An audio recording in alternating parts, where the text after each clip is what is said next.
హైదరాబాద్ వెంకటాపూర్ భోరాజ్ గత బీఆర్ఎస్ ప్రభుత్వం కుట్రపూరితంగా పార్ట్ బిలో పెట్టిన 18 లక్షల ఎకరాల్లో 6 నుంచి 7 లక్షల వరకు వ్యవసాయ భూములు ఉన్నాయని, ఈ భూములకు ఈ భూభారతి చట్టంతో పరిష్కారం చూపిస్తామని రెవెన్యూ, హౌసింగ్, సమాచార, పౌర సంబంధాల శాఖ మంత్రి పొంగులేటి శ్రీనివాసరెడ్డి తెలిపారు. శుక్రవారం ములుగు జిల్లా వెంకటాపూర్లో మంత్రులు కొండా సురేఖ, సీతక్కతో కలిసి భూభారతి పైలట్ ప్రాజెక్టును ఆయన ప్రారంభించారు. తర్వాత ఆదిలాబాద్ జిల్లా భోరాజ్ మండలం పుసాయి గ్రామంలో భూభారతి చట్టంపై జరిగిన అవగాహన కార్యక్రమంలో మంత్రి పాల్గొని ప్రసంగించారు. ఈ సందర్భంగా ఆయన మాట్లాడుతూ పేదలకు అన్నింటినీ తీర్చేందుకే భూభారతి చట్టాన్ని తీసుకొచ్చాం. ఎన్నికలకు ముందు ధరణిని బంగాళాఖాతంలో వేస్తామని మేము ఇచ్చిన హామీని ప్రజలు విశ్వసించి ప్రజలు ఇంద్రమ్మ రాజ్యాన్ని తెచ్చుకున్నారు. ఇంద్రమ్మ రాజ్యంలో భూ సమస్యలు లేని రాష్ట్రంగా తీర్చిదిద్దడమే తమ లక్ష్యంగా పనిచేస్తామని పేర్కొన్నారు. గౌరవ ముఖ్యమంత్రి రేవంత్ రెడ్డి గారి నాయకత్వంలోని మన ప్రభుత్వం ఎన్నికల ముందు చెప్పిన ప్రతి అంశాన్ని చేసే దాంట్లో భాగంగా ఈనాడు ఈ భూభారతిని తీసుకురావడమే కాకుండా రాష్ట్ర వ్యాప్తంగా ఆనాటి దొరవారు 4 గోడల మధ్య 4 వ్యక్తులు కూర్చొని తయారు చేసిన చట్టం 2020 చట్టం లాగా కాకుండా ప్రజల మధ్య కూర్చొని ప్రజల కోసమని, ప్రజల ప్రయోజనార్థం కోసమని ఈ భూభారత చట్టాన్ని మన ప్రభుత్వం చేసింది. ఇది రేవంత్ రెడ్డి గారి కోసమో, శ్రీనివాసరెడ్డి గారి కోసమో, వేదిక మీద ఉన్న మా నాయకుల కోసమో కాదు.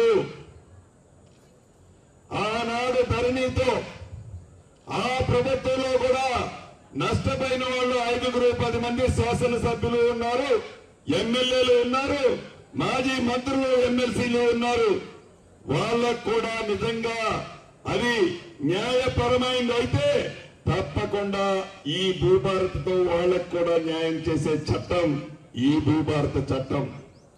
మా స్వార్థం కోసం చేసిన చట్టం కాదు. అంతేకాదు, ఆనాడు ఎంఆర్ఓ గారు ఏదైనా తప్పు చేసి ఒకళ్ళ భూమి ఒకళ్ళకి రాస్తే ఆ సొంత భూమి ఉన్న ఆసామి ఎవరికి చెప్పుకోవాలన్న స్థానం లేదు.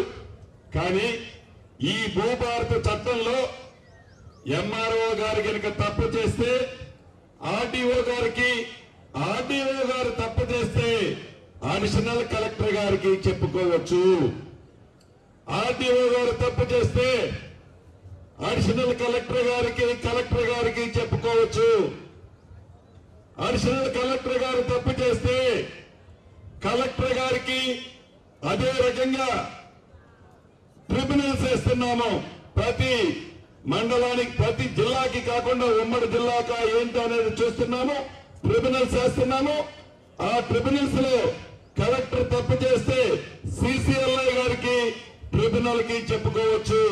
సిసిఎల్ఐ తప్పు చేస్తే ట్రిబ్యునల్ కి చెప్పుకోవచ్చు. అంటే ఒక దగ్గర నాకు న్యాయం జరగలేదని ఏ రైతన్నన్నా, ఏ భూమి ఉన్న ఆసామైనా మీరు ఏదైతే బాధపడాల్సిన పని లేదు. ఒక వ్యక్తి ఉద్దేశపూర్వకంగా ఒక అధికారి తప్పు చేస్తే దాన్ని సరిదిద్దడానికి పైన 2 దగ్గరికి పోయే పవర్స్ మీకు ఇచ్చాము. అంతేకాదు, గ్రామీణ ప్రాంతాల్లో కొన్ని భూములు ఉన్నాయి, ఇల్లు కట్టుకునే భూములు. ఆ భూములకి ఇల్లు అయితే ఉన్నాయి, దానికి డాక్యుమెంట్ లేదు. అటువంటి అబాధీ భూములకు కూడా, అంటే ఇల్లు కట్టుకొని పెరళ్లతో సహా ఉన్న భూములకి టైటిల్ లేదు. అటువంటి భూములను అబాధీ భూములు అంటాము, శిఖమ భూములు అంటాము. వాటికి కూడా డాక్యుమెంట్ ఇచ్చే కార్యక్రమాన్ని ఈ భూభారతలో పెట్టుకున్నాము. మీరు పెట్టి ఉంటే ప్రజలు ఈ ధరణితో ఎంత ఇబ్బంది పడ్డారో ఆ సభలో మీ ఈపు విమానము మోత మోగించి ఉండేవాళ్ళు. అంటే కనీసం ప్రజా దర్బారు రెవెన్యూ గురించి రెవెన్యూ సదస్సును కూడా పెట్టలేని ఒక చట్టాన్ని చేశామని ఒప్పుకోకుండా ఇంకా నోరడ్డ వేసుకొని, నోరుంది కదా అని ఏది పడితే అది మాట్లాడితే తెలంగాణ ప్రజలు, ముఖ్యంగా ఇందిరమ్మ ప్రభుత్వాన్ని ఆశించిన ప్రజలు మిమ్మల్ని ఎప్పటికీ క్షమించరని తెలియజేసుకుంటున్నాను. ఇందాక ఎన్నాము, 2 ఆడబిడ్డ, ఒక ఆడబిడ్డ చెప్పింది, ఒక పర్వతాలు అన్న చెప్పాడు. ఆడబిడ్డ వ్యవహారం చెప్తాను. ముందుగా ఏదైతే ఆనాడు 2020 చట్టం చేసేటప్పుడు చట్టం చేయటానికి 2 రోజుల ముందు, చట్టం వేసిన తర్వాత 2 రోజుల తర్వాత ఆన్లైన్ లో సాదా బైనామాలు అంటే మీ తాతనో, మీ తండ్రినో, మీ ముత్తాతనో ఎవరి దగ్గరనో ఒక 5 ఎకరాల భూమి కొని ఆనాడు రిజిస్ట్రేషన్ ఛార్జీలన్నా మిగులుతాయి కదా అని తెల్ల కాగితం మీదనో 10 రూపాయల స్టాంపు మీదనో ఒక కాగితం రాసుకున్నారు. ఆ రాసుకున్న కాగితం నిజం. ఆ రాసుకున్న కాగితాన్ని భూమిలో ఆ రైతన్న ఇందాక ఆడబిడ్డ సాగులో ఉంది. మీరు చట్టం తీసుకొచ్చారు, అప్లికేషన్లు పెట్టుకోమన్నారు. ఆ అప్లికేషన్లు ఆన్లైన్ లో మా ఆడబిడ్డ కూడా పెట్టిందని చెప్పింది. అప్లికేషన్లు అయితే పెట్టుకోమన్నారు కానీ చట్టంలో సాదా వైనామాలకు సంబంధించిన అంశాన్నే ఎత్తేశారు మీరు. అంటే ప్రజలని, రైతులని, గిరిజన ప్రాంతంలో ఉండే నిరుపేద పేదలని ఎలా మభ్య పెట్టాలో మోసం చేశారు ఆనాడు మీరు ఆ చట్టంలో.